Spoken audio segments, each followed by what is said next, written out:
Magandang araw mga kaibigan. Bigyan natin ng reaction, opinion itong post ng News 5. Title, Mahiya naman kayo. Makabuluhan ang mensahe ni Balanga Bishop Rufino Sexton Jr.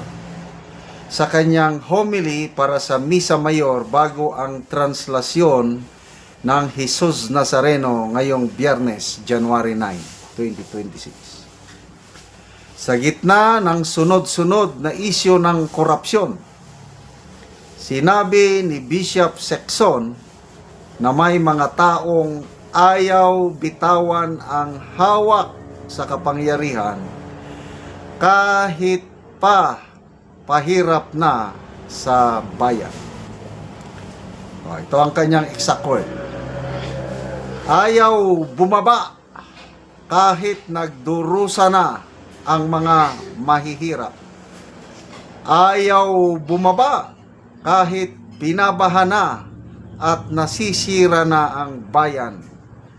Ayaw bumaba kahit hindi karapat-dapat. So mabigat ito. Wala siyang pinangalanan. Kailan?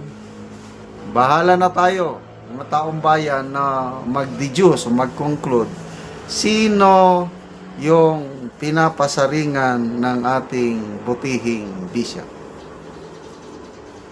Agree ako dito. Kawawang-kawawa na ang taong bayan. Makikita mo ang hirap. Kami ngang mag-asawa,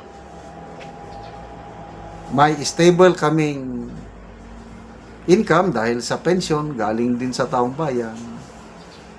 Kailan kung magpunta kami sa palengke, ramdam namin yung hirap i-budget yung pera. Dati-dati yung 1,000 peso na dalhin namin sa public market, dami na naming mabigat na bitbitin yung nabibili ng 1,000. Ngayon, ang 1,000, ang bilis maubos, kakaunti ang nabibili. Hirap na talaga ang taong bayan. Namasyal ako sa isang lugar, nakita ko yung mga bahay nasa lanta ng bagyo. Yung bagyo una, yung after ng Tino, tapos una, yung malakas na bagyo sa Northern Luzon. Nakita ko yung mga bahay, yung mga nalungkab ng yero, nandun pa rin. So nagtanong ako, bakit? Wala bang tinulong ng gobyerno? Sabi, ilang beses na nilang pinicturan itong bahay namin, sir. Hanggang ngayon, wala pa naman. That was, I think, October ba yun? October, November, December, January. Hirap na hirap ang mga tao. Kita ko. Tapos ang gobyerno, kung gumastos, bilyones itong mga budget na inaprubahan nila, ang daming ayuda. Grabing ayuda na okay lang sana kung yung bilyon na ayuda nakakarating talaga sa mga nangangailangan. Ang problema kung katulad last year, yung napakaraming ayuda ginamit lang sa eleksyon para manalo ang kanilang kandidato. Example, Davao. Nagtatanong itong si Senator Lacson dahil wala pa siya nung 19 Congress. Sabi niya, bakit ang laki ng pundo ng AX sa Davao? Assistance to Individuals in Crisis Situation. Sabi naman nila, tinatanong pa ba yan? Binuhusan nila ng Davao dahil gusto nila, akala nila matatalo nilang mga Duterte sa pagbuhos ng ayuda nung nangyari. Ang mga tao, tinanggap nila, kailang binutuhan yung gusto. Kaya ang problema niyan, kasi nga wala namang accounting maigi, wala nang transparency sa mga ayuda, nakakarating ba yung mga bilyones doon sa talagang nangangailangan?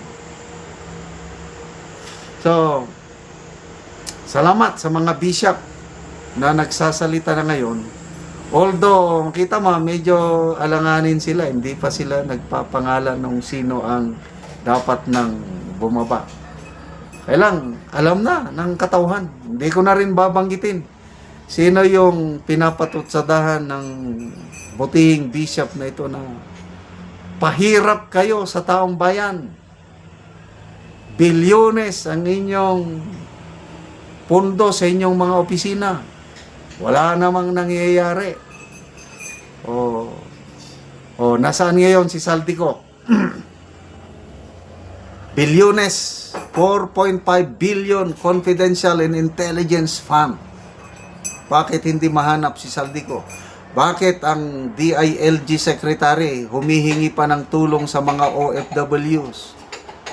Please lang, kung makita nyo si Saldico, picturean nyo naman at padala sa amin dito para malaman namin na saan siya. Hoy, sabi ng mga OFW, gamitin nyo ang inyong confidential intelligence fund, ang laki-laki. Bakit kami ang inyong utusan? Hirap na, nababaha tayo. Tapos, Cabral Files, grabe. Anong kinalaman ng mga cabinet secretaries? Bakit sila magsingit-singit sa pundo ng DPWH? Tapos mayroon pang Office of the President. Tapos sabihin nyo, hearsay, yung dokumento, dahil lang hindi na-authenticate. Oy, we were not born yesterday. Alam namin yung totoong file, so hindi. Huwag nyong sabing hearsay, dahil lang hindi na-authenticate. So, kailan ba tayo talaga babangon sa pagkalugmok na ito? So ano, bababa ba sila? Magre-resign ba sila? Bahala na po ang Diyos. Kung ang Diyos ang kumilos, wala silang magagawa. Kaya lang, kung may konsensya sila, bababa. Kung ayaw naman, magtiis na lang tayo. Magtiis na lang tayo hanggang 2028. Total, nakapagtiis na tayo ng sobra 3 years, wala tayong magawa. Nabudol tayo, ako, handa akong magtiis. Total, may darating pang pag-asa sa 2020.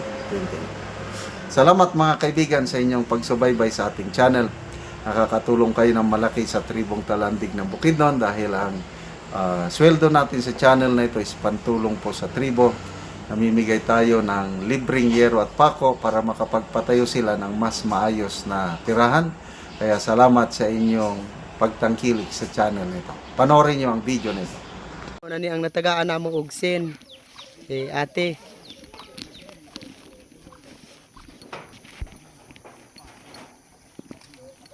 Nani ang iyang balay.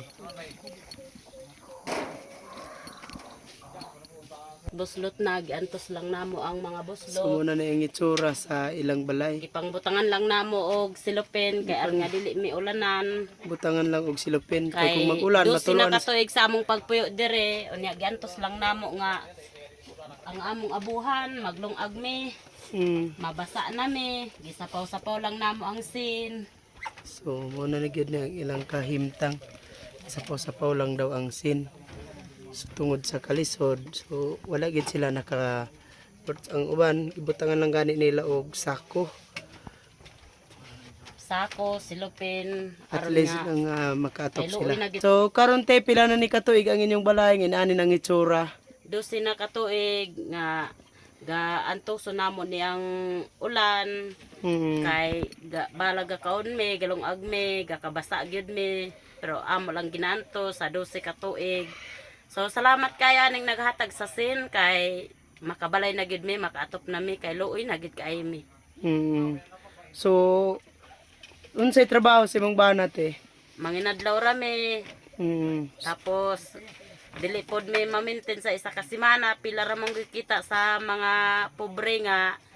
Ang adlaw 200 lang, unya isa ra ang mag-inadlaw.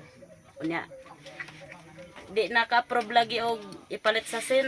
Kay kulang pa gani ipalit namo og bugas. Lagi.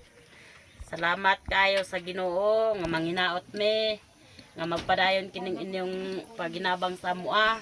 Mm. Say, nagampo gyud mi nga kaloy ang gyud mi. So karon nagpasalamat mi sa inyo ha nga gitagaan mi ninugsen, maayo na gid ang among balay, makatop na mi, makuha na ni ang mga buslot. Gipangbutangan lang og silupin, sako. Mabasa na mi kung ulan. Luoy na gid kayo mi, salamat kayo. Salamat pod kaayo.